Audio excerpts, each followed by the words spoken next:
is a sunny, albeit windy day, but a perfect day for construction. Hi, I'm Dave Allers, and this is another edition of Maverick Minutes, and we come to you from just across the street of the construction project known as the UNO Community Arena. And as you can see, a lot has happened since we were down here on the job site earlier. What you're seeing here is just a small portion of what will eventually be the steel structure of this new building. So we figured perfect time to come down and get an update from the folks at Kiewit Construction. So let's go inside and take a look. Anyone who's seen the artist renderings of this building probably recognizes this as the community ice arena. It's also where the UNO hockey team is going to practice. And here to talk to us more about the progress that's gone on is the project manager, Steve Gustweiler of Kiewit Construction. Steve, great to see you again, and great to be back here where so much has happened since we were here last. Tell us what we're seeing right now. Yeah, so in April, we started the structural steel about the middle of April. And as you can see, we're pretty much set out in the community ice portion, and we've started on the arena portion of the structural steel. We've also started the underground MAP underneath in the arena. We're bringing in the primary feed for the power to the arena and planning all other kinds of work with the infrastructure, the road that's going to go through here and the bridge that's going to go out to the west side of the creek. Well, before we've seen steel, we've seen a lot of sticks, if you will. Now we're actually seeing decking over top of that practice arena too. So progress has really moved forward pretty quickly. Yeah, we got a big push to make sure that we get enclosed before the winter of 2014. So obviously we want to get the deck on and the curtain wall on, and then the roof. So to make sure we get enclosed and we can have a nice enclosed building for the winter next year and finish out the finishes. Now, the way this building is built, it's not as if the practice arena is sort of a freestanding structure. You had to do some work on the main arena in order to complete that job. Yes, according to how the steel tied in with each other from the community ice and actually the arena, there's a dividing wall between the two, and how they tied in to each other actually developed how we were going to sequence the job.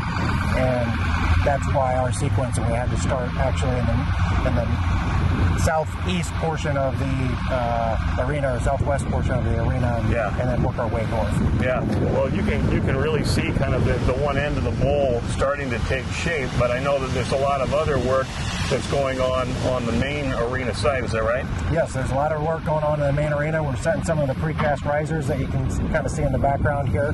That's where the precast seating bowl and all the seats will be sitting, and we're getting in all the foundations, the remaining foundations, and then starting all the underslab MEP right now. How about some of that work over there? Can we go take a look? Yeah, sure. Great, let's go. When you build a big building, you need a big foundation, and this is just one, Steve, of the many sites where the steel is going to be anchored into. Describe what we're standing on right now. So last time I think we met, we were doing the auger cast pile. So this is actually a pile cap or a foundation that's over top of those pile.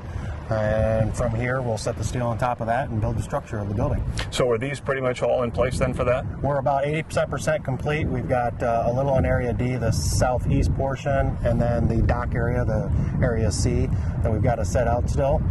Once we get those foundations, we'll continue on with the structural steel. So, what's interesting to me, and from this angle you really get a good sense of it, you were talking about the risers, and that's the construction guy's way of saying sort of the seats and the stands and where things will be. And as we look behind us here, you can really get a sense of the lower bowl and the upper bowl and where the concourse will be. Yep, so you can start to see the riser steel, like I was saying. There'll actually be another piece that'll come on down to the actual event level.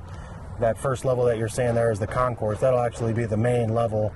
When you come in, you'll go up on stairs and walk around the concourse level and then walk down to your seats. Where we're at is the event level. That'll be a lot of the administrative.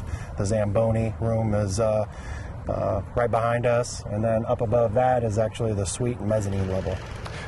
It's interesting for any hockey fan to think that, okay, so at this end, this is where these folks are really going to be able to give it to the visiting goalie, calling him Civ every time he lets in a goal. Yep, correct.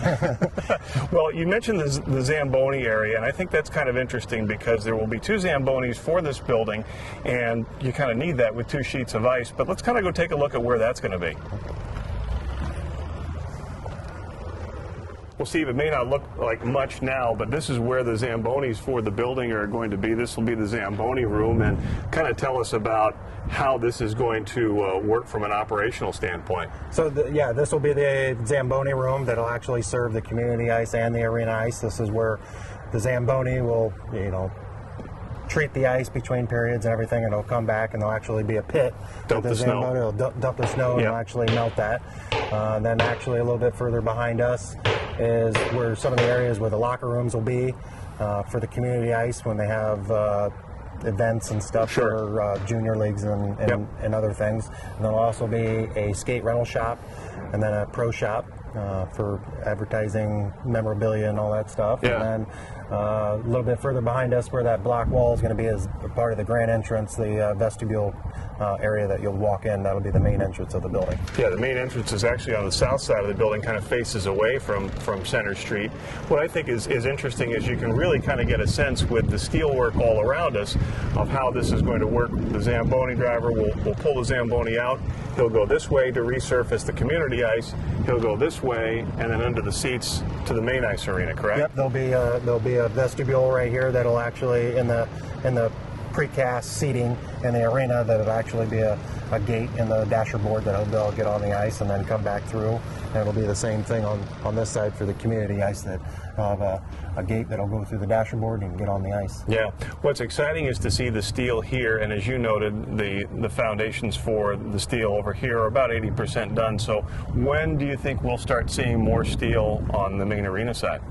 You'll see it every single day. Every single day we'll be chipping away at it. You can kind of see over back on this side where our sequence is basically from the south to the north, and then we're jumping back and forth and south and north and working our way from east to west.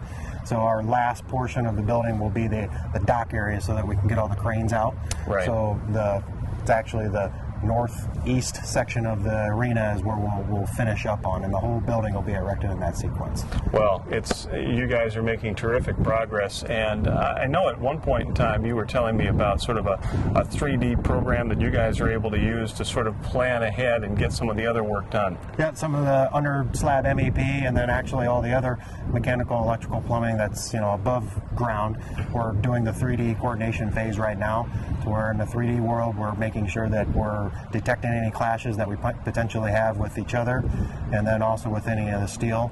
And then we make sure that we have meetings and we're talking about those, and we figure out a solution in the 3D world before we get out here, and it goes as smooth as possible. Kind of like that measure twice, cut once, right? Correct. Yeah. Well, Steve, hopefully we get a chance maybe to see that program sometime down the road. Well, certainly. That'd be great. Well, until then, we've really seen quite a bit here, and as you stand here, it's hard not to really get a sense of what this building is going to be like when it is all completed. So until next time, here at omavs.com, we hope you've enjoyed this episode of Maverick Minutes. Steve Gustweiler from Kiewit Construction. I'm Dave Allers. Thanks for watching.